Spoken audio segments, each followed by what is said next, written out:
اور یہ بلوچستان حکومت کے حق میں فیصلہ آیا ہے۔ فیصلے میں سپریم کورٹ نے بلوچستان ہائی کورٹ کے فیصلے کو کالعدم قرار دیتے ہوئے کہا ہے کہ ہائی کورٹ مالی تنازعات خصوصاً سیکیورٹی رقم جیسے معاملات پر آج خود فیصلہ کرنے کی مجاز نہیں ہے۔ عدالت نے قرار دیا کہ ایسے حقائق پر مبنی تنازعات صرف سول عدالتیں ہی قانون کے مطابق حل کر سکتی ہیں۔ فیصلہ جسٹس شکیل احمد نے تحریر کیا۔ سپریم کورٹ کا فیصلے کے مطابق 1986 میں ایک کنٹریکٹر تھے فرید اللہ خان، ان کو بلوچستان ہائی کورٹ کی عمارت کی تعمیر کا ٹھیکہ دیا گیا، تاہم 1991 میں ان کی ناقص کارکردگی کے باعث کمیونیکیشن اینڈ ورکس ڈپارٹمنٹ نے انہیں بلیک لسٹ کر کے ان کی سیکیورٹی ضبط کر لی۔ 2006 میں ٹرائل کورٹ نے بلیک لسٹنگ کو غیر قانونی قرار دیا مگر سیکیورٹی رقم کی واپسی کا حکم نہیں دیا۔ بعد ازاں ٹھیکیدار کے انتقال کے بعد ان کے ورثاء نے بلوچستان ہائی کورٹ سے رجوع کیا، جہاں عدالت نے 20 لاکھ سے زائد کی ادائیگی کا حکم جاری کیا۔ فیصلے کے خلاف حکومت بلوچستان نے سپریم کورٹ میں اپیل کی، جبکہ ٹھیکیدار کے ورثاء نے مکمل سیکیورٹی رقم یعنی 68 لاکھ روپے کے اصول کے لیے درخواست دی۔ سپریم کورٹ نے حکومت بلوچستان کی اپیل منظور کرتے ہوئے ہائی کورٹ کا فیصلہ کالعدم قرار دیا اور ٹھیکیدار کے ورثاء کی اپیل مسترد کر دی۔ عدالت نے قرار دیا کہ آئین کے آرٹیکل 199 کے تحت ہائی کورٹ کسی تنازع میں فیکچول انکوائری نہیں کر سکتی اور ایسی انکوائری کے بعد فیصلہ دینا دائرہ اختیار سے تجاوز تھا اور سیکیورٹی رقم کے دعوے کے لیے سول عدالت سے رجوع کرنے کی اجازت دے دی ہے۔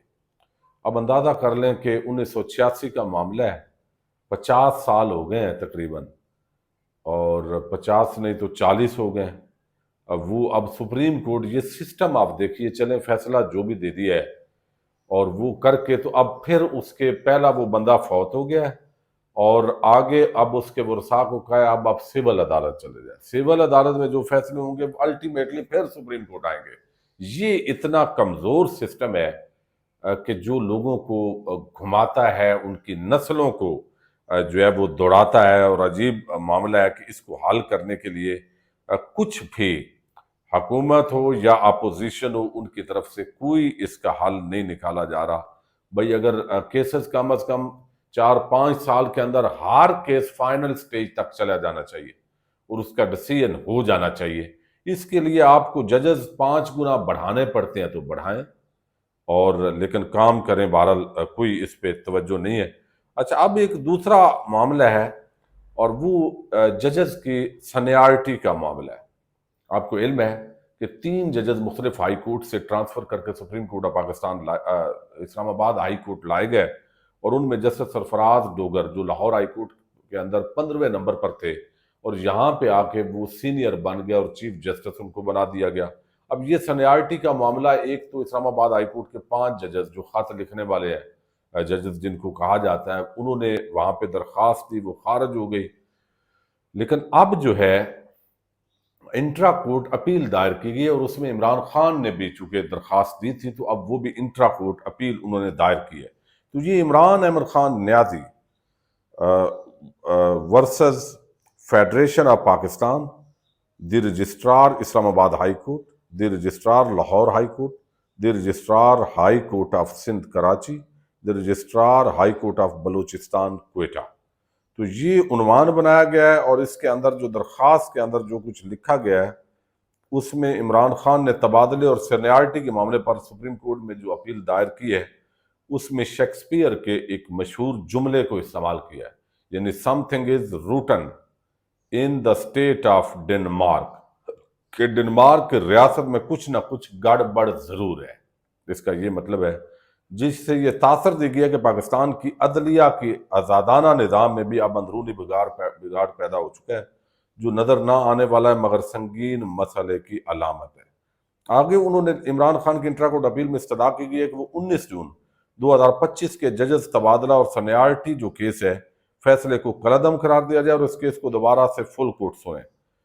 پھر اس کے اندر کہا گیا کہ اسلام آباد ہائی کورٹ ایکٹ 2010 کے تحت تمام صوبوں کی نمائندگی ہونی چاہیے، تاہم ان تبادلوں سے دیگر صوبوں کے کوٹے متاثر ہوئے اور عدالتی توازن خراب ہوا جو غیر آئینی اور غیر منصفانہ ہے۔ اچھا، اب یہاں پہ اس درخواست کے اندر مزید کہا گیا ہے کہ بیرونی عدلیہ میں بیرونی دباؤ کے خلاف آواز بلند کرنا ہے۔